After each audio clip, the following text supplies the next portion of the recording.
Bonjour à tous, ici Mookie et bienvenue sur Bookie Covers. Regardez maintenant, j'ai des sourcils et des yeux. Aujourd'hui, nous allons voir ma TBR ou ma pile à lire ou la montagne de livres que je veux lire pour l'automne 2020.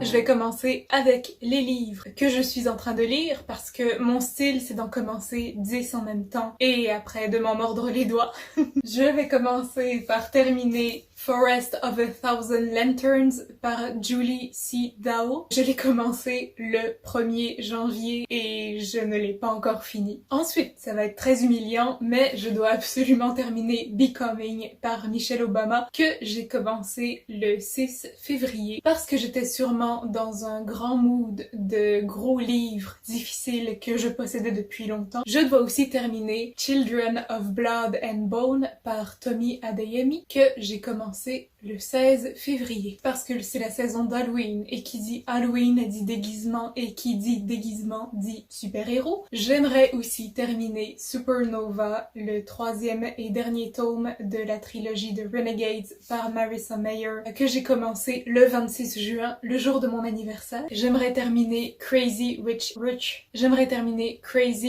Asians par Kevin Kwan au moins d'ici la fin septembre. Je l'ai commencé le 12 juillet. Depuis mars 2020, je me mets au défi de lire au moins un livre québécois ou issu de la francophonie par mois. Je me suis déjà attelée à la tâche avec Les Falaises par Virginie de Champlain qui vient de sortir cet été. Je l'ai commencé le 15 août et j'espère pouvoir le finir en octobre ou en novembre parce que je suis une grande fan de Tahereh Mafi. J'aimerais commencer et terminer sa série Shatter Me. J'ai commencé le premier tome de la série le 27 août dernier et aussi le 2e tome de sa série jeunesse Furthermore Witchwood que j'ai commencé le 9 septembre. Sans oublier la série Death Note par Tsugumi Oba que j'ai commencé le 5 septembre. À l'heure où je filme cette vidéo, j'ai déjà lu les 3 premiers tomes et j'ai l'intention de les finir d'ici la fin de l'automne parce que c'est la série manga parfaite for the spooky season.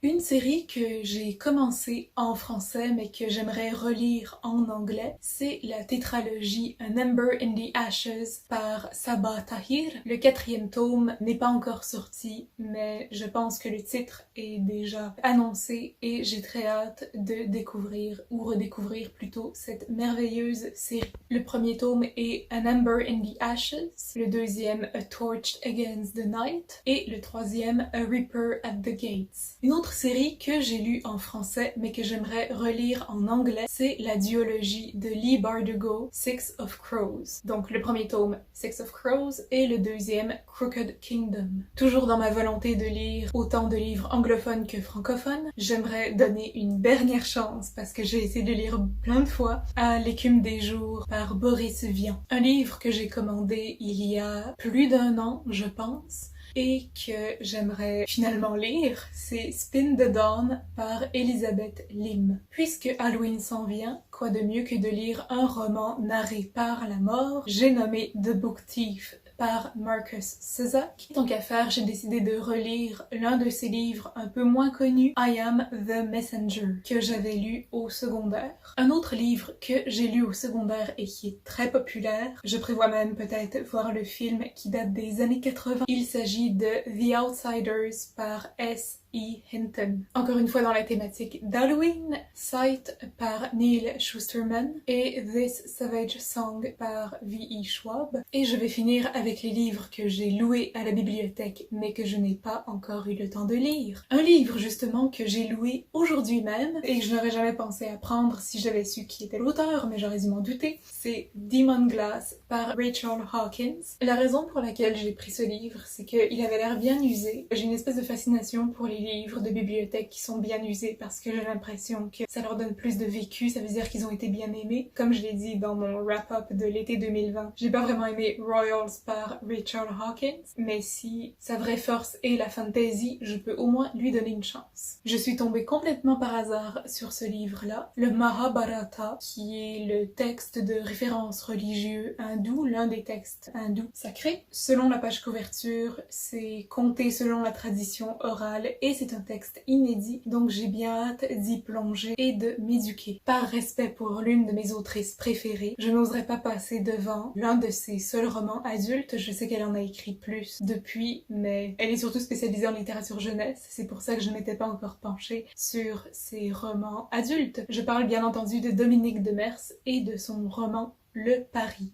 qui est une grosse brique. Et finalement, parce que je veux leur donner une dernière chance, je vais lire l'un des derniers romans les plus populaires de John Green, même si je n'ai pas apprécié ni The Fault in Our Stars, ni Looking for Alaska, ni Paper Towns. Je vais quand même essayer Turtles All the Way Down, parce qu'il paraît que c'est l'une de ses œuvres les mieux exécutées. Et je ne pouvais quand même pas laisser son frère de côté, donc j'ai aussi loué An Absolutely Remarkable Thing par Hank Green. Et voilà, c'est tous les livres que je veux lire pour cet automne. C'est une TBR beaucoup trop ambitieuse, mais je pense que je vais y arriver. Après tout, plus les jours refroidissent, plus on a envie de rester en dedans. Et qui dit rester en dedans, dit lecture, plaisir, détente. N'hésitez pas à me dire quel livre vous prévoyez lire pour la saison ou pour ce mois-ci. Quant à moi, je vous dis à très bientôt et je vous souhaite de faire de belles découvertes sur Bookie Covers.